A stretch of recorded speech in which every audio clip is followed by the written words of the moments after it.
I am a born-again Unitarian Universalist.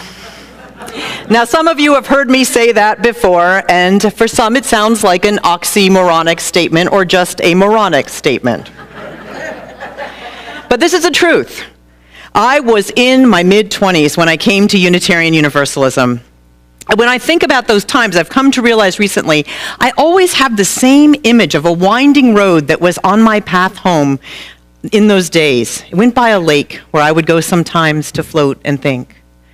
But it was that stretch of road that I think of, because at the time that I became involved with the Eno River Unitarian Universalist Fellowship, I had a number of very self-destructive habits, and I drove those curves too many times, thinking that it might just be okay if the car swerved off the road, and it ended for once and for all. I was a very lonely and very hurt young adult. Being a UU took away my unconscious bodily need to recreate a trauma that I had experienced in my teens when someone tried to take my life in a car. And it ended my need to self-harm. It ended my brief flirtation with heavy drinking. Why? Because I wasn't lonely anymore. I wasn't sad, and quite frankly, I was so busy with all the things I was doing in my congregation that I didn't have time to think those thoughts. I traveled that road so many times in the years to come on my way to some church activity or another, and so the image really now is left as a very peaceful one for me. I traveled that road to see my friends, to be part of justice work, to feel connected for the very first time in my life to some other kind of image, an image of a loving God that was different from that puppet master autocrat that somehow I had composed in my unchurched mind all by myself without any dogma.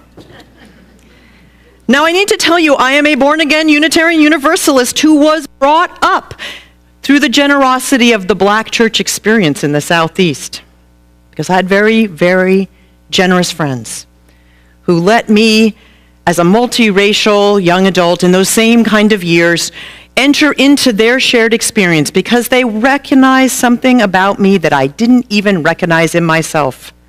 In those days in the Southeast, I was the only Asian person I knew.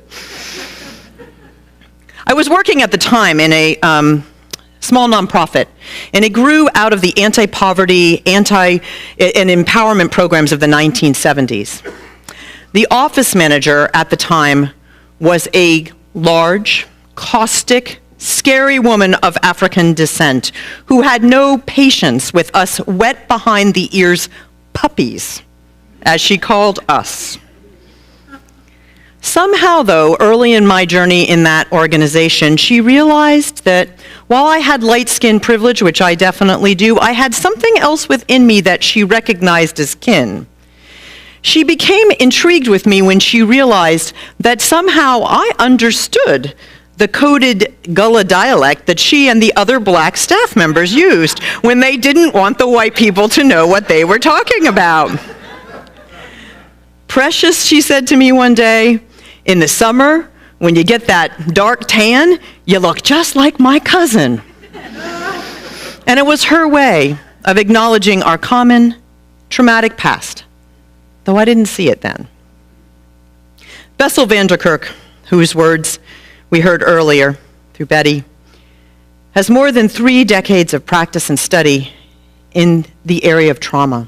He has been a fearless advocate to get it recognized in the medical establishment, which didn't want to do so for so many years. And in an article in New Science, he talks about trauma's long list of effects, the mental and physical health effects, the employment effects, the education problems, the crime, the relationship issues, domestic and family abuse, alcoholism, and drug addiction. He says we all want to live in a world that is safe and manageable, predictable. And victims of trauma know that this is not always the case.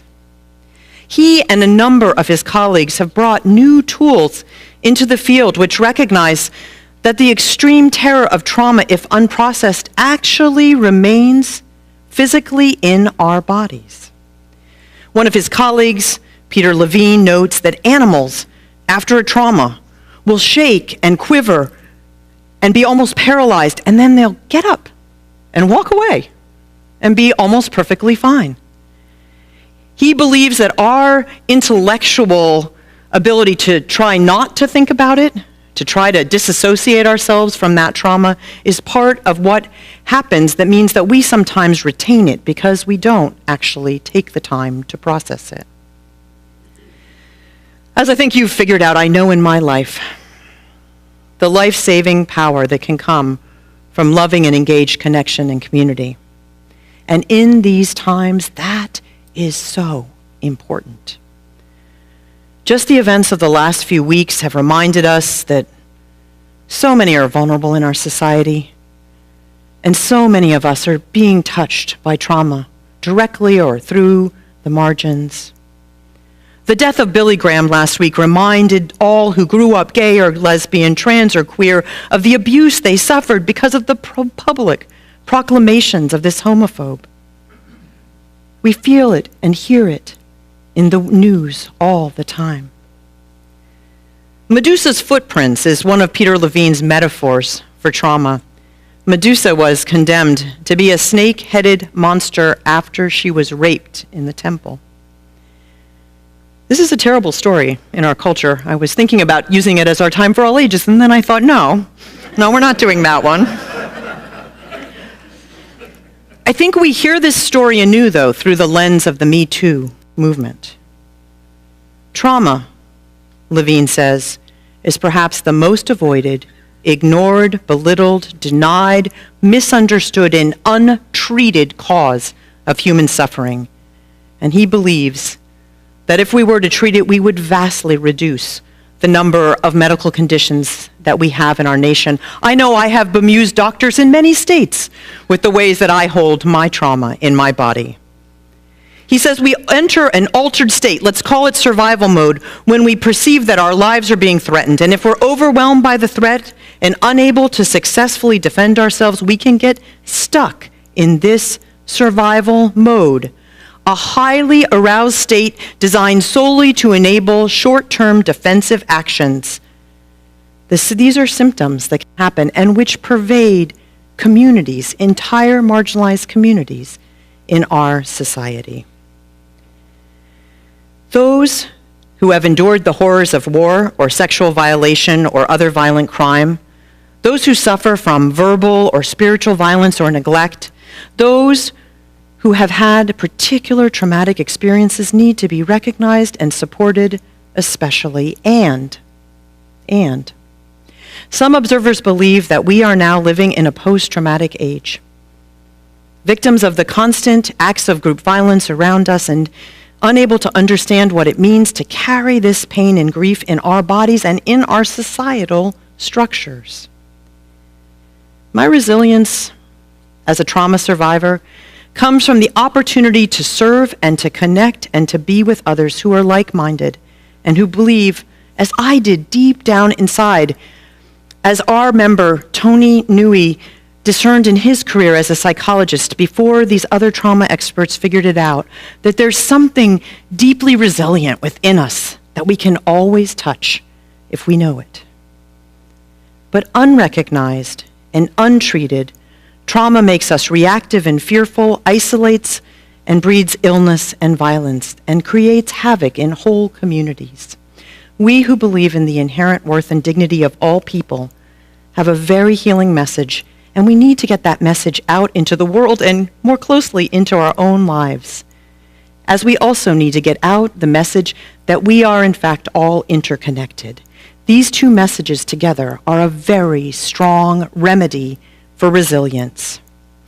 Our world can seem so unsafe, and it is especially true for those who feel most vulnerable among us, including our young people who look around at this world and wonder what it is we have left them to inherit.